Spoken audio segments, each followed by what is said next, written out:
लोकसभा 2024च्या प्रचाराचा शनिवारी अंतिम दिवस असल्याने जिजाऊ विकास पार्टीचे उमेदवार निलेश सांबरे यांच्या वतीने भव्य बाईक रॅलीचे आयोजन करण्यात आले।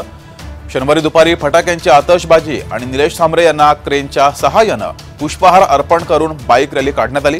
यावेळी सदर बाईक रॅलीमध्ये जिजाऊ विकास पार्टीचे शेकडो कार्यकर्ते सामील झाले होते।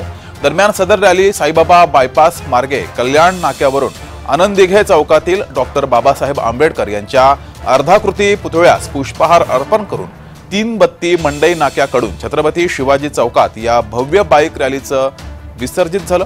तर शिवाजी पार्क चौकात या बाईक रॅलीचं वंचित बहुजन आघाडीचे डॉक्टर प्रकाश आंबेडकर आणि निलेश सांबरे यांच्या प्रमुख उपस्थितीमध्ये प्रबोधन सभा सुद्धा या ठिकाणी पार पडली।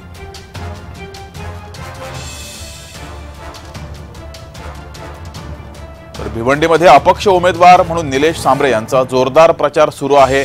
आज प्रचाराचा शेवटचा दिवस 5 वाजता प्रचार थांबणार आहे आणि त्याआधी निलेश सांबरे यांची भिवंडीमध्ये भव्य अशी बाईक रॅली काढली गेली। या वेळेस मोठ्या संख्येने जिजाऊ संघटनेचे कार्यकर्ते या बाईक रॅलीमध्ये सहभागी झाले होते।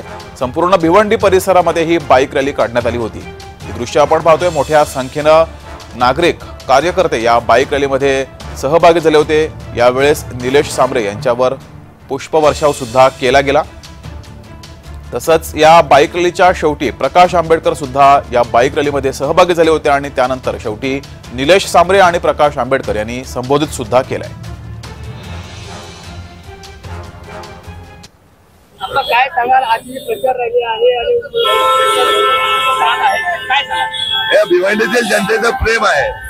लोकांनी किती अपप्रचार केला तरी भिवंडीतील जनतेला माहिती आहे मतदाराला हाच काहीतरी भिवंडीसाठी करू शकतो। ज्यांनी 15 वर्ष अगोदर काम केलेले आहे, शिक्षणाबाबत म्हणा, आरोग्याबाबत म्हणा, महिला सक्षमीकरणाबाबत म्हणा, युवा रोजगाराबाबत म्हणा, हाच भिवंडीचा विकास करू शकतो। हा याच्यातून निष्पन्न होत आहे। आम्ही एका विचाराची माणसं आहोत, सर्व धर्म समभाव डॉक्टर बाबासाहेब आंबेडकरांची घटना मानणारी माणसं आहोत। बाबासाहेबांनी छत्रपती शिवाजी महाराजांच्या विचारावर देश चालला पाहिजे आणि आम्ही सोबत चालतो, त्यामुळे एका विचाराची माणसं आम्ही सोबत आहोत। सोबत प्रहार संघटना आहे।